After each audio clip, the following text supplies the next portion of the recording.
Salamat o Diyos dahil kayo ay Diyos na mabuti sa amin. Nagpapasalamat kami, Panginoon, sa aming tinatamasang lakas ng katawan, kalusugan. Salamat sapagkat kami ay binibigyan mo ng kakayahan na makagawa ng maraming bagay. Salamat sa maraming mga opportunities, O God, to enjoy life, to have happiness, and even to have pleasures in this life that are not against your will, O God. Salamat po sapagkat binibigyan niyo kami ng mga ideya, mga inspirasyon, karunungan, husay. Napakarami namin dami ipagpasalamat sa iyo, O Diyos. Salamat po sa kaligtasan ng aming kaluluwa. Salamat po sa pag-iingat niyo sa amin laban sa masasamang tao at masasamang espiritu. Pagpalain mo ang bawat salita na nagmumula sa Biblia, Panginoon, na aming pagbubulay-bulayan. Paramihin mo ang hiwaga at kapangyarihan nito sa aming buhay, maging lakas ng aming espiritu at maging ng aming lupang katawan. So, Father, may you give us wisdom to put into practice your wisdom that we will hear. Be the speaker. We are confident that you hear this prayer as we ask in the name of Jesus Christ, our Lord, our Savior, and our friend. Ang buhay po na ito, napakaraming dapat gawin. Napakaraming dapat na tungkulin, na magampanan. Napakaraming dapat na sakripisyong dapat harapin. At marami rin mga kasiyahan na dapat malasap. There is so much to do and enjoy in this life. Therefore, life is meant to be long. At least it should be long enough to do many nice and wonderful and great things. Sabi po sa Psalm 90 verse 10, a normal life is about 70 years. 70 years. At kung tayo do'y pinagpapala ng Diyos, ay nadadagdagan pa yan ng higit sa 70 years. Kaya, sayang naman kung higit na maiksi ang magiging buhay ng isang tao dahil sa kanyang kapabayaan o dahil sa kanyang pagkakamali. At yan po ang nais ating pagbulay-bulayan ngayon. To maximize the beauty of life is to lengthen your life. Pahabain ang buhay na ating tinatamasa. How can you have a long life? How can we lengthen our life? The first and the most important thing to do is to love God. Mahalin ang Diyos. Anong kinalaman nun? Psalm 91 verses 14 to 16, because He loves me, says the Lord, I will rescue Him. I will protect Him, for He acknowledges my name. He will call upon me and I will answer Him. I will be with Him in trouble. I will deliver Him and honor Him. With long life will I satisfy Him and show Him my salvation. So yan daw ang gustong gawin ng Panginoong Diyos sa isang taong nalulugod sa Kanya, nagmamahal sa Kanya at kinalulugdan niya, ililigtas niya mula sa mga panganib at pahahabain niya ang buhay. Love God. Who you love can lengthen or shorten your life. Napakahalaga yan na ating namnamin. Kung sino ang minamahal natin ay pwede magpahaba o magpaiksi ng buhay natin. And when we add, whatever you love can lengthen or shorten your life. Ano bang ating hilig sa buhay? Ano bang gusto natin mga libangan, hobbies? Ano bang ating uri ng pamumuhay, ng lifestyle? Yan yung nakakapagpahaba at nakakapagpaiksi. Bagamat, ang itinakda ng Panginoon ay isang buhay na mapayapa, mahaba at mabunga para sa lahat, pero tayong tao ay binigyan niya ng free will. Kaya meron tayong participation kung umiiksi o humahaba ang ating buhay. Kaya dapat may ginagawa tayong tama. At una dyan, love God. Then obey God's teachings and commands. Isang napakalakas magpahaba ng buhay, yung masunurin. Nakita niyo po yung pag-inom ng gamot, kung sinusunod ninyo yung dosage, humahaba ang buhay niyo. Pero huwag niyong sundin yan, katulad ng isang totoong kwento na nangyari sa Pampanga. Isang ina, sabi ng doktor, bilhin niyo po ang lahat ng gamot na ito at ipainom niyo lahat sa anak niyo. Kasi alam ng mga doktor, yung habit ng iba ay pag medyo gumaling-galing na, titigilan ng pag-inom ng gamot. Binili nga ng masunuring ina at ipinainom ng lahat, sabay-sabay. Namatay ang bata. Totoong kwento. Hindi sumunod sa instruction ng doktor. Kung tayo susunod sa instruction ng doktor ng mga doktor, sa kanyang ipinagagawa sa atin kung anong dapat ginagawa, kailan, anong hindi dapat ginagawa, hindi hahaba ang ating buhay. Bakit? Siyang nakakakilala ng ating katawan, ng ating espiritu, ng ating emosyon. Kaya pag sinusunod natin siya, parang sumunod kayo sa manufacturer's instruction, how to use a certain product. Kung yung kuryente mali, isinaksak mo sa ibang voltahe, sasabog agad yung gamit, patay na siya, tapos na yung buhay niya. Pagka hindi natin ginawa sa tama, masisira agad. Ganon din ang katawan ng tao. Yung may likha sa atin, ang nakaalam ng higit kung ano ang marapat. Deuteronomy 4:40, keep his decrees and commands, which I am giving you today, so that it may go well with you and your children after you, and that you may live long in the land the Lord your God gives you for all time. So ang pagsunod daw sa kautosan ng Diyos ay nangangahulugan ng pagpapahaba ng buhay ng tao. Kaya pati po ang pagpapahinga, iniutos ng Diyos. 6 days you shall labor and do all your work, and on the 7th day you shall rest. Utos yan ng Panginoon. Yung iba sobrang sipag, hindi na nagpapahinga. Akala nyo natutuwa ang Diyos. No. Dahil pag sobrang sipag at hindi ka nagpapahinga, you are disobeying God. That's disobedience. Kahit pasabihin mo dahil sa kadakilaan, dahil sa kasipagan, pero alam ng Panginoon ang limit na kayang dalhin ng katawan ng tao sapagkat siya ang lumikha. And God remembers that we are dust. That's why it is important to be obedient. Pag sinasabi ng Diyos na huwag ka na magalit, magpatawad ka, akala nyo ba pinapalugi tayo ng Diyos pag sinasabing magpatawad ka? Kasi pag hindi ka nagpapatawad, ikaw ang nagdadala ng lahat ng bigat ng mundo, ikaw ang nagagalit, tumataas ang presyo ng iyong dugo, bumibilis ang pintig ng iyong puso, pati ang pulso mo bumibilis, nawawalan ka ng ganang kumain, hindi mabuti para sa iyo. Kaya sabi niya, ipatawad mo na. Paano po kung hindi naman humihingi ng tawad? Di lalo namang dapat mong patawarin dahil alam ka namang dahil hindi siya humihingi, ikaw ito nalugi. Kailangan magkusa ka na. Kaya pag sasabi niya, huwag kang mag-inggitin, huwag kang magselos, huwag kang magalit, mabuti lahat sa katawan ng tao yan. Kaya ang sumusunod sa Panginoon, nagkakaroon agad ng advantage over the others. Meron na tayo agad na pampahaba ng buhay. God's words, ang salita ng Panginoon ay manual. It's a manual to life. It's a manual in life. And it's important to respect the wishes and the design of God, our Maker. How to have a long life? Please God. With what you ask for. Katulad ni Solomon. Sabi ng Panginoong Diyos, o sige, gagawin kitang hari, kahit anong hilingin mo, ibibigay ko sa iyo para magkaroon ka ng lakas para maging hari. Ano ba yun? 1 Kings 3:11-14. So God said to Solomon, since you have asked for this, and not for long life or wealth for yourself, nor have asked for the death of your enemies, but for discernment in administering justice, I will do what you have asked. I will give you a wise and discerning heart, so that there will never have been anyone like you, nor will there ever be.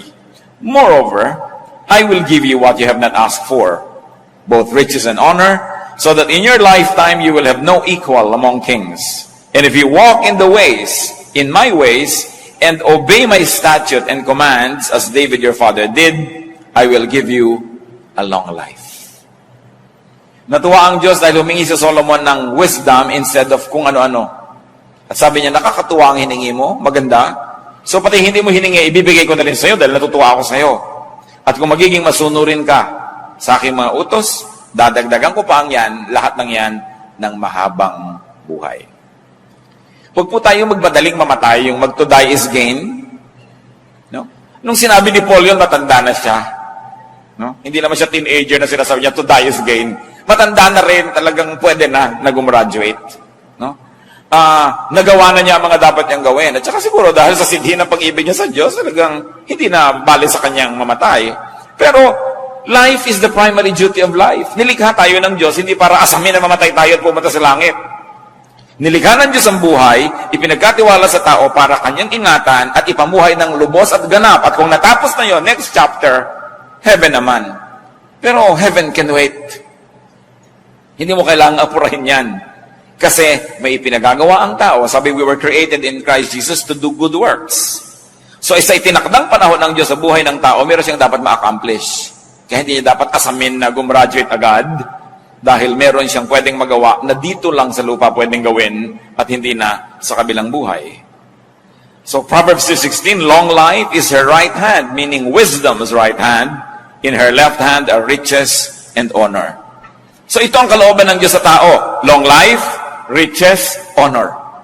Hindi short life, hindi poverty, hindi dishonor. Akala ng iba, pag naghihirap sila, ikinalulugod ng Diyos. Gusto ng Diyos maayos ang buhay. Kaya nga itinuturo niya, 6 days you shall work. Pagka naman 6 days ka talaga nag-work, Bakit ka magugutom kung 6 days ka na nag-work? Isasabihin nyo, bakit po ako 7 days na nag-work, gutom pa rin? Siguro marami kang pakain. Maraming hindi nag-work sa'yo, umaasa. So, kung ang lahat gagawin ang inuutos ng Diyos, wala dapat nagugutom na tao. Pwedeng hindi kayo maman, pero hindi pwede maging mahirap. Kung ikaw lang nagtatrabaho, tapos wala kang pasanin sa buhay, hindi isang katerbang mga kapatid mo, mga kamag-anak, mag-aasawa ng maaga, pati gatas ng anak niya, iaasa sa'yo, talagang kahit 8 days a week, kulang sa'yo. Why? Because the others are not obeying God. Ang utos, the 6 days you shall labor, inutos yan sa lahat. Hindi lang doon sa mangilan-ngilan ng miyembro na ating pamilya. Kaya nagkakaroon ng sobrang paghihirap dahil ang daming umaasa sa kaisa-isang masipag o nagtatrabaho. Pero ang kalooban ng Diyos, riches, honor, wisdom. Kaya merong mahirap kalooban po ng Diyos. O hindi ka nilikha ng Diyos para sadistahin at kawawain. Inilikha ng Diyos ang napakaraming papaya para ma-afford ng lahat na magkaroon. Ba't hindi nakakakain yung iba? Kasi nga may inequity. May inequality in terms not only of wealth distribution but also in distribution of labor. No? Pero ang lahat ng yan, napakaraming pagkain ng mundo, maraming nasasayang lang nga Hindi nilikhaan ng Diyos ang tao para mahirapan. Ecclesiastes 2:26, to the man who pleases Him, God gives wisdom, knowledge, and happiness. So ang buhay din para maging masaya tayo. Huwag kayong mag-guilty. No, kung mo kayo religious, dapat malungkot. But to the sinner, He gives the task of gathering and storing up wealth to hand it over to the one who pleases God. You want to have a good life? Unahin ninyo, please God. Pag natutuwa sa inyo ang Diyos, sinong pwedeng pumigil sa Kanya na pagpalain kayo? Sino? Sagot siyempre, wala. Ngayon, kung hindi natutuwa sa inyo ang Diyos, sinong pwedeng pumilit sa Kanya na pagpalain kayo? Wala rin. So dapat ang ating layunin to please God. Because with God, nothing is impossible. Pag inuuna natin na siya ibigyan ng kasiyahan, mano ba naman nabigyan niya tayo ng mga bonus sa buhay? Na siya rin naman ang may kagustuhan na tamasahin natin. God doesn't have to be convinced to be good because God is good. Naturally good. Hindi natin kailangan na ang Diyos ay himukin na bigyan tayo ng pagkain sapagkat nilikha niya ang lahat para kainin ng tao. Hindi niya kailangan nating himukin ang Diyos na gawan tayo ng mabuti dahil ang Diyos ay mabuti. So pag hindi yun ang nangyayari sa ating buhay, may mali. May mali sa formula ng ating pamumuhay, ng ating lifestyle, o kaya sa lifestyle ng mga taong sobrang lapit sa atin, na kahit anong pagtatama na ginagawa natin sa ating buhay, minamali nilang pilit, nadadamay tayo. Siyempre, damay-damay. Kaya napakahalagang itinutuwid, hindi lang ang ating sarili, maging ang ating lipunan, maging ang ating environment. How else does one have a long life? Honor and obey your parents. Lalong-lalo na sa mga young people. Exodus 20 verse 12, honor your father and your mother, so that you may live long in the land the Lord your God is giving you.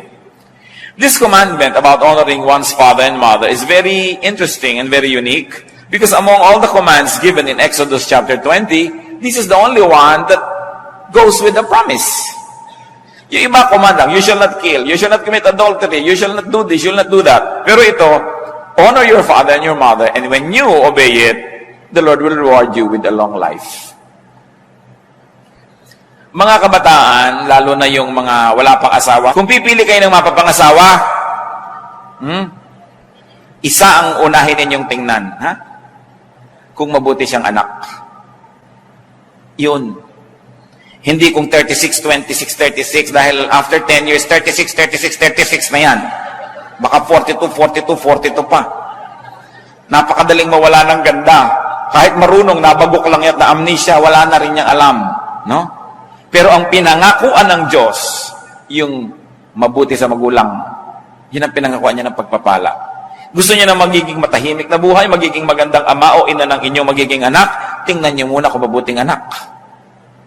Kung pabalang-balang sumagot sa magulang niya, tapos pagkakaharap ka, akala mo bulaklak na hindi makalabit, naku, arte lang yan. Kung ang sariling magulang na pinagmulan niya ay kanyang susuwailin at di niya gagawa ng mabuti, makakaasa ka ba na magiging mabuti sa iyo yan? Titingnan ninyo kung mabuting anak.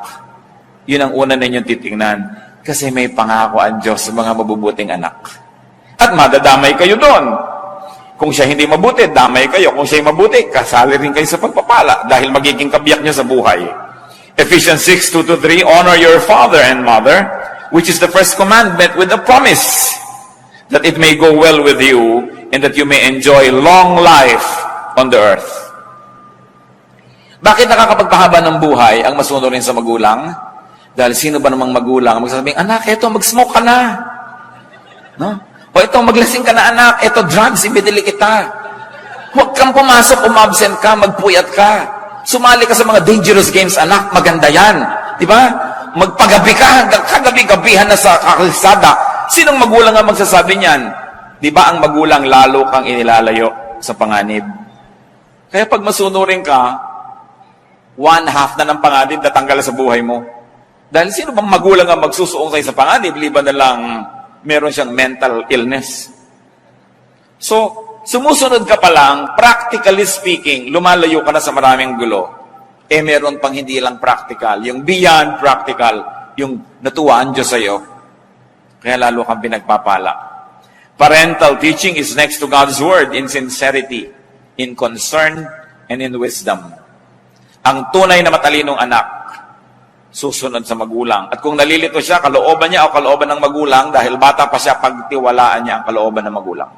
Liban nilang certified talaga ng National Mental Hospital na yung nanay mo hindi pwedeng magpasya. Ano? Pero mga young people, pag nalilito kayo, obey your parents. Lalo may track record sila na tunay naman nagmamahal sa inyo kasi wala yung gugustuhin na masama para sa inyo. You want a long life, avoid dishonest gain. Iwasang manggancho at mang 1, 2, 3 ng kapwa dahil nagagalit ang Diyos sa mga nang lalamang. Deuteronomy 25:15-16, you must have accurate and honest weights and measures so that you may live long in the land the Lord your God is giving you. For the Lord your God detests anyone who does these things, anyone who deals dishonestly. So, ang unang ipinapakita ditong halimbawa, yung mga nagtitinda sa palengke, o kaya ay namimili ng mga produkto na kailangan timbangin o sukatin, sabi, gusto nyo humaba ang buhay nyo, kailangan patas ang inyong mga timbangan, hindi may mga daya, no? Ang inyong mga pagsukat, tama, sapagkat makadaya man kayo ng tao, hindi nyo naman kayang dayain ng Diyos na nakamata sa lahat ng transaksyon. Sabi niya, binibigyan niya na mahabang buhay yung nakakalugdan niya. Gusto niyong humaba ang buhay niyo, huwag kayong mandaya ng kapwa. Sasabihin niyo, bakit yung isa namin nakakilala ang daya-daya, humaba ang buhay? Pwede yon, pero ano naman yung quality of life? Kumisan ang dami mong dinaya at lahat ng inipon mo, gagamitin mo lang sa isang pagpapagamot na isang grabing sakit na ubos din, marami pang galit sa'yo. At bakit umiiksi ang buhay ng mga mandaraya? Paano kung nalaman ng taong dinaya mo siya at binalikan ka, tinagakabigla? Umiiksi talaga ang buhay mo. Dahil humahanap ka ng gulo pag nandadaya ka. Alam niyo, kung ang lahat lang ng tao susundin ang salita ng Diyos, tahimik ang mundo. No? Peace on earth. Hindi mo kailangan ng Miss Universe para magka-peace on earth. Susunod ka lang talaga sa Diyos. Proverbs 28:16, he who hates ill-gotten gain will enjoy a long life. Yan daw mga namumuhi sa mga tinutubo sa pandaraya, magkakaroon ng mahabang buhay. Honesty pleases God. Honesty keeps you away from troubles with men, therefore you will have a long life. And you want long life, be fruitful. Produced, honest gain. Alam niyo kung sino lang yung gustong mamatay na? Yung walang magastos. No? So kung ikaw productive, pag may sakit ka, may pambili ka ng gamot, may pampadoktor ka, naiinip ka, may panglibang ka sa buhay, may gusto kang tulungan, natutulungan mo, ayaw mo pang mamatay. Nakita niyo yung mga pharaoh, yung mga emperor, yung lahat mga hari at mga reyna, kutak-kutak at mga elaborate na ritual pag sila'y namatay kasi gusto nilang ituloy pa yung buhay nila next life kasi enjoy sila eh. Pero yung mga slave, naku, gusto na lang mamatay agad dahil yun na lang ang pag-asa nila makataka sa hirap. So pag tayo po, mabunga sa buhay, dahil marami kang tinatangkilik, marami kang na-enjoy, you naturally want to extend life. That's why to be fruitful, you will naturally position yourself to love life. Sa Matthew 25:21, paano ginantimpalaan yung mabuting manggagawa? His master replied, "Well done, good and faithful servant. You have been faithful with a few things. I will put you in charge of many things. Come and share your master's happiness." Ang pinag-uusapan na natin dito mga kapatid, happiness, hindi na number of years in one's life. Because long life doesn't always mean length. Long life doesn't always mean number of years, but it can mean quality of life. It is not years in your life, but life in your years that make it long. So kung masarap ang buhay mo, high quality ang buhay mo, daig mo pa ang nagkaroon ng mahabang buhay, kahit hindi yun masyadong mahaba. Kasi nalasap mo ang dapat malasap, naabot mo ang dapat abutin, naakyat mo ang dapat akyatin, nakain mo ang dapat kainin, natikman mo ang dapat tikman, you have lived a full life. And of course, the fruitful person will naturally enjoy a higher quality of life. So tayong mga anak ng Diyos, huwag kayong makontentong basta buhay. Kailangan namumunga.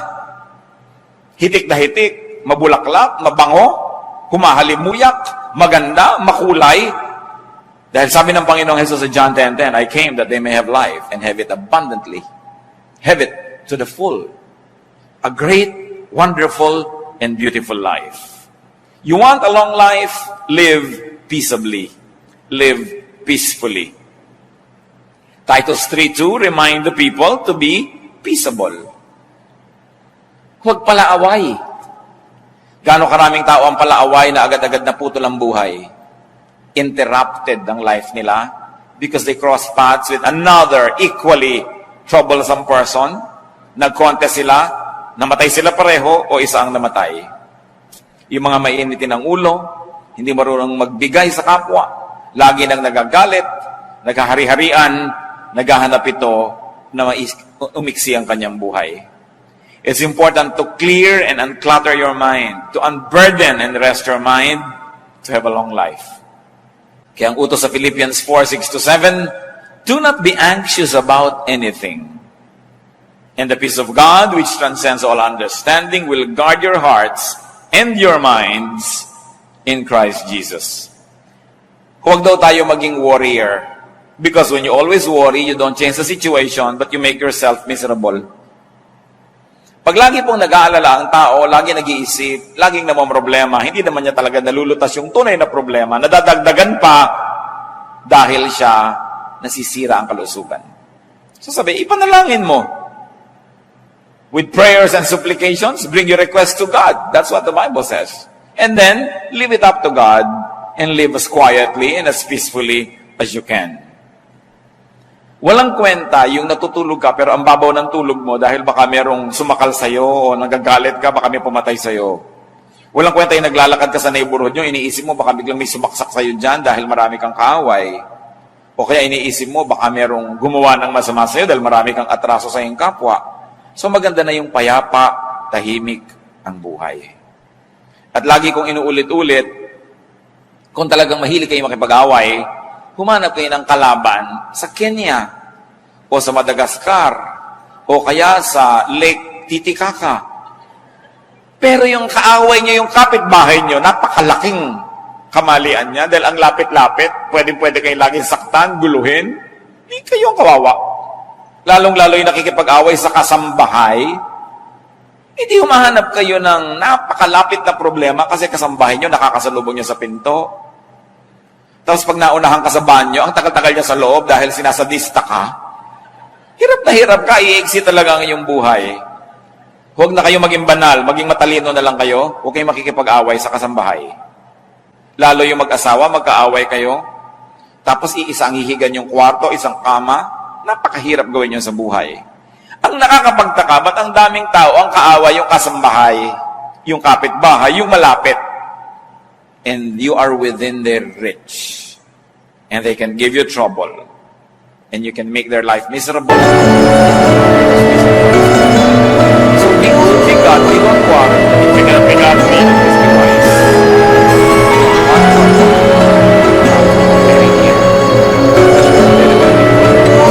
Live. At walang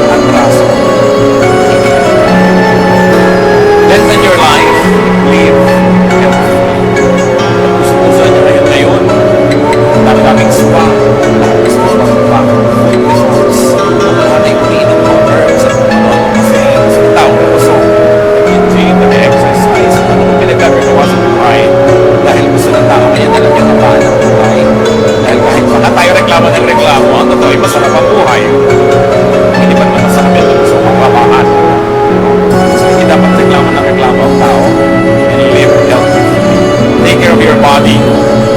Your body is the temple of the Holy Spirit.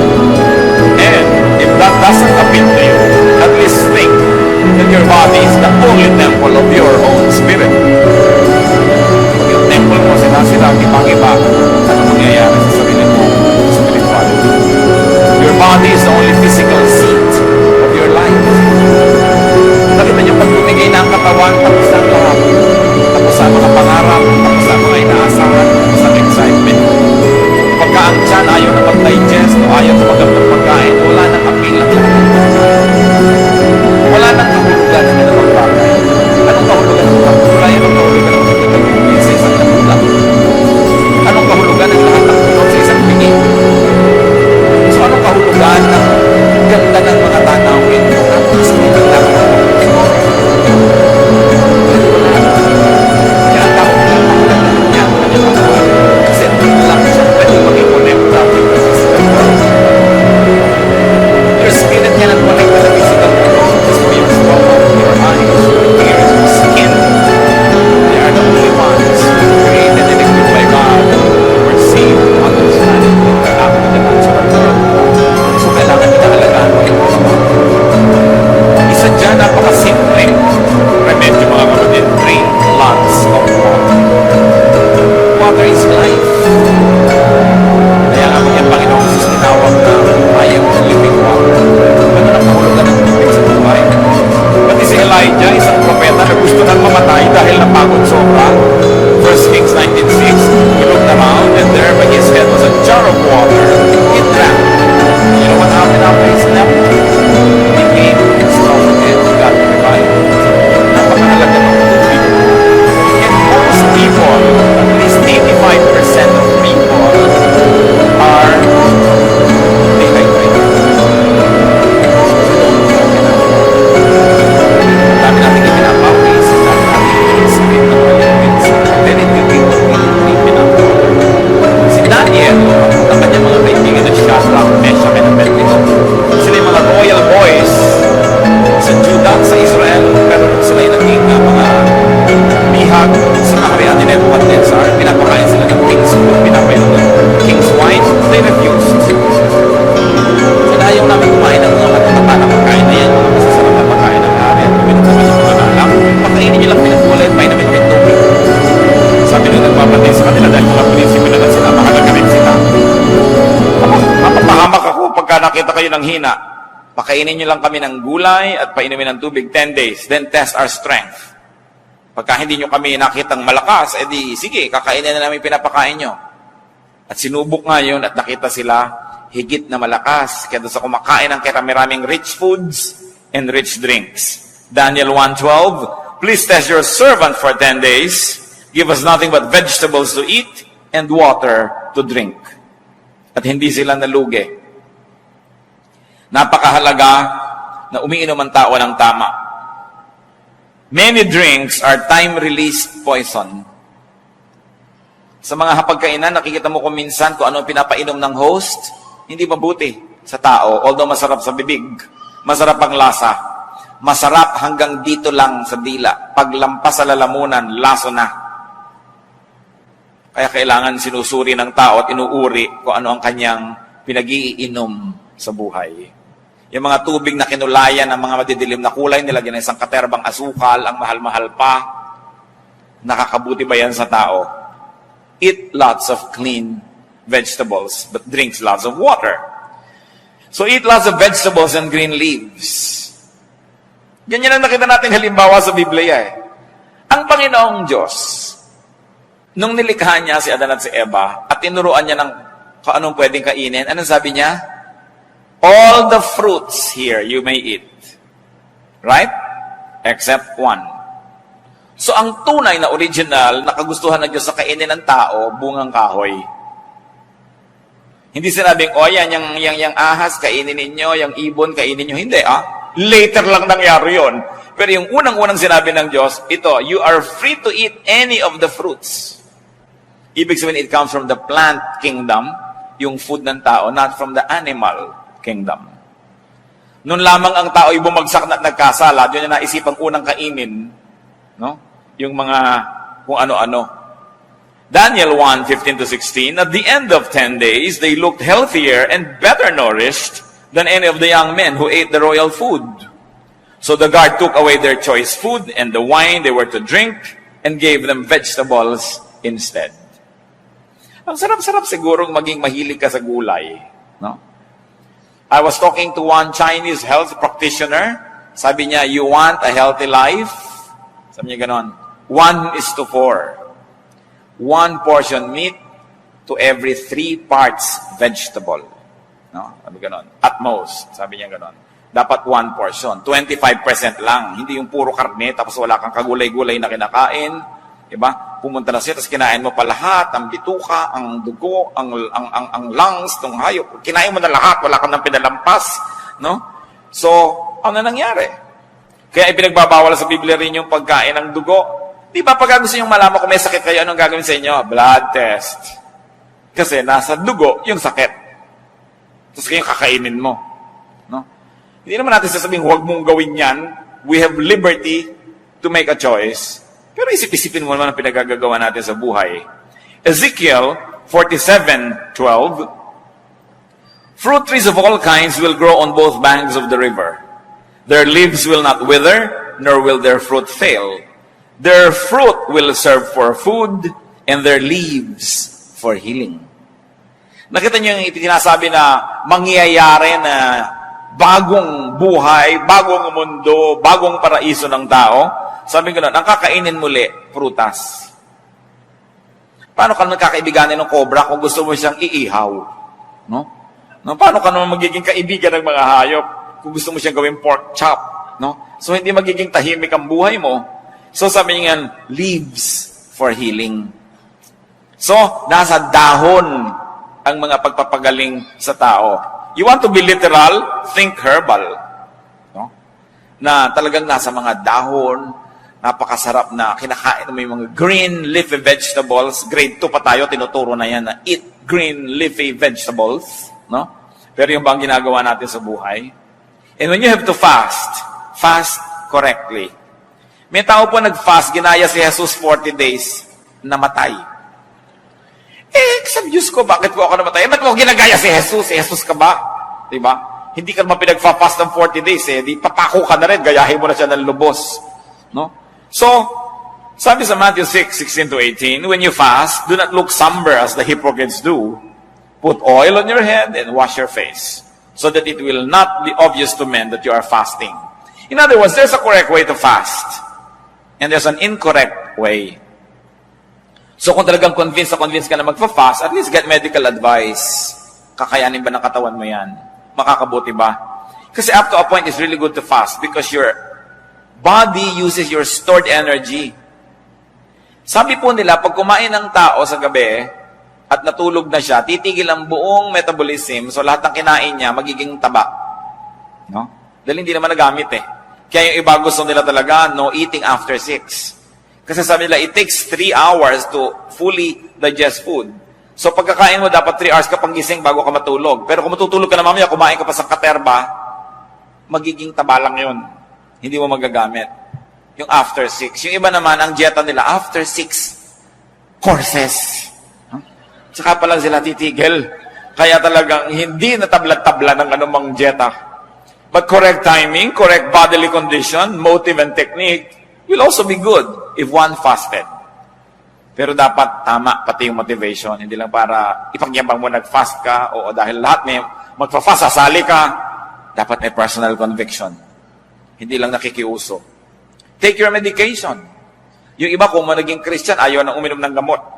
Hindi, pagagalingin ako ng Diyos.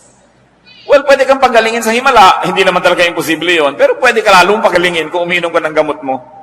Lalo't tama yung gamot mo at tama naman yung prescription. Si Timothy nga anong payo ni Paul? Dahil hindi matanggal-tanggal ang kanyang sakit ng tiyan, 1 Timothy 5:23, stop drinking only water and use a little wine because of your stomach and your frequent illnesses. So nagpayo si Paul na huwag lang tubig ang inumin, uminom daw ng wine. Alam niyo naman ang wine kasi cleaner than water in many parts of the world, especially during the ancient times. So sabi niya, huwag ka nalang inom ng mga tubig, may mga botete, mga tubig na may mga nakatirang palaka, etc., etc. Dahil kaya hindi ka na gumaling-galing. Uminom ka na lang ng wine at tanggalin mo yung arte mo na Christian kahit hindi ka umiinom niya. Dahil inang makakabuti sa'yo sa kayong kalagayan ngayon. No? So, yung mga tao rin, pinaresetahan tayo ng gamot. Kung sa palagay nyo makakabuti sa inyo at ang nagreseta sa inyo ay kapanipaniwala, bakit hindi? Bakit yung papaghihimalain ng Diyos samantala pag ininom niya yung gamot, gagaling na kayo? Di mas madali, di ba? So, do what is easier. Use plants for medication, by the way. Isaiah 38:21, Isaiah had said, "Prepare a poultice of figs and apply it to the boil, and he will recover." So sabi ko noon, pag samasamahin ninyo yung mga dahon-dahon, mga halaman, at pagkatapos ay durug-durugin ninyo at itapal ninyo sa inyong mga may kikekwek para kayo gumaling. So huwag niyong nilalait-lait yung mga damo-damo, mga herbs, kasi maging yung si Isaiah, ayan, herbularyo. Huwag lang may mga bulong-bulong, no? Yung mga leaves and roots. Kasi inilagay na ng Diyos sa halaman lahat ng kailangan nating nutrient, lahat ng kailangan nating gamot, lahat ng kailangan nating katawan. Kumisa nga, hindi mo na kailangan yung mga artificial western medicines, no? Kung alam mo lang ang herb na yung dapat gamitin. Pero anong ginagawa ng marami? Nilalait-lait nila yung traditional herbal science ng kanilang lahi. Then they abandon all of these natural healing elements at ang gusto nila puro Western medicine. Well, Western medicine works. But up to a point, because of the specialist orientation ng Western medicine, kung ginagamot ko ang iyong puso, tatambakan kita ng kung ano-anong gamot at wala akong pakialam kung nagka-problema ang kidney mo. Di ba? Kasi puso mo ang pinapagaling ko. Kasi sa Western medicine, kapra-kapraso, bahagi, hindi sila holistic. No? Hindi katulad ng Eastern medicine, even Philippine, Chinese, traditional Asian medicine, buong katawan ng tao kasama sa piniisip, hindi lang yung parte-parte. Kaya ang masama ko minsan, pag sobra kang dependent sa Western medicine, gumaling nga yung original sakit mo, pero may komplikasyon sa ibang bahagi. No? Kasi, para kang may ipis sa noo, binaril yung ipis, patay ang ipis, butas ang noo mo. Maraming ganon din yung mga kuminsan nagkikimo, kuminsan ay nagra-radiation, yung original complaint, nalulutas for a while, pero may ibang komplikasyon na nangyayari sa iyong katawan. Kaya dapat nag-iisip na rin ang tao, alin ba ang mabuti. Sapagkat hindi natin kailangan umalis sa Biblia para maghanap ng ganito mga halimbawa. Kitang-kita natin, pati ang kanilang pagpapalakas sa kanilang katawan. So do not belittle herbology, do not belittle the traditional use of herbs. Except that it must be done in the right way and of course in a hygienic procedure. Live healthfully, have enough rest and sleep. Tulad po ng binanggit natin kanina. May hangganan ang kaya ng katawan ng tao. At ang taong maka-Diyos, igagalang niya yung hangganan na yon. Don't burn your candle at both ends. Kailangan meron talagang pahinga. 1 Kings 19:4-5, referring to Elijah, he came to a broom tree, sat down under it, and prayed that he might die. "I have had enough, Lord," he said, "take my life. I'm no better than my ancestors." Then he lay down under the tree and fell asleep. Sa bigat ng mga problema na dumating sa buhay ni Elijah, maging siya na napakadakilang propeta ay ginusto ng mamatay. Pero nung siya ay nakapamahinga, nakainom ng tubig, nakakain ng konting tinapay, na iba ang kanyang orientasyon, lumakas ang katawan at gusto na naman niyang mabuhay. Hindi ko alam kung may kasama tayo dito na kumisan gusto na mamatay. Pero nawa, wala. Pero kung meron, baguhin niyo lang chemistry ng blood niyo, maiiba yan. Ibahin niyo lang. Kumain kayo ng halo-halo. No? Magngat-ngat kayo ng panotsa. Kumain kayo ng pulot. Eat anything that gives you energy. Baka sa ilang sandali lang, sabi mo kanina, "Lord, gusto ko nang mamatay." Nung makakais mo, "Lord, joke only." Kung kayo'y parang nagnanais mamatay, sobra kayong depressed, kumain kayo ng kung ano. Kailangang baguhin nyo ang chemistry na inyong blood dahil maiibang andar na inyong utak. Importante yon. So kung meron sa inyo, tandaan nyo yan. Ano? Kung ano man yon, lalo yung gusto nyong kainin ninyo. Halimbawa, baling tumaba na kayo ng konti, isang araw lang naman, isang kain. Pero when you are depressed. Remember this. If you're going to remember this whole night, remember this only for this one thing. If you're depressed, change your body chemistry. Change it. Immediately eat something that you probably not eaten in a long time. Kahit ayaw ng katawan mo, kainin mo siya. Pag naiba ang body chemistry, may iba, takbo ng iyong utak. Take it from Elijah. And rest. Kailangan ng pahinga. Long life means happiness. But remember this, happiness will also mean long life. Lengthen your life with happiness. Maraming problema ang mundo. Bakit kayo laging nanonood ng dramang malungkot?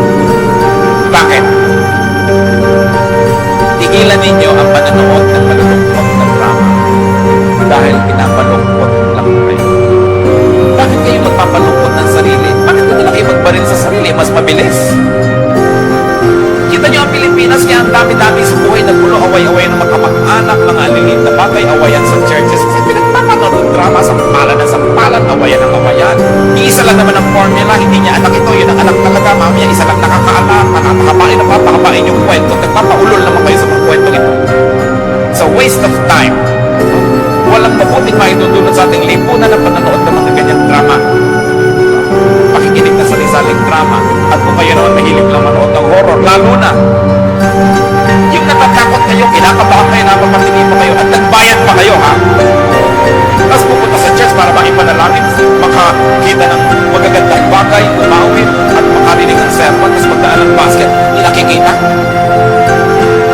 Pero nagbabayad para manood ng horror, nagbabayad yung sa mga sasakyan na pinaghahampasan ng katawan nila sa hangin, yung mga hilong-hilong ang pagbaba mo, nagbabayad, ang tao talaga nagtitong din ang utak. So, huwag kayo nagsasasakay sa mga ganon.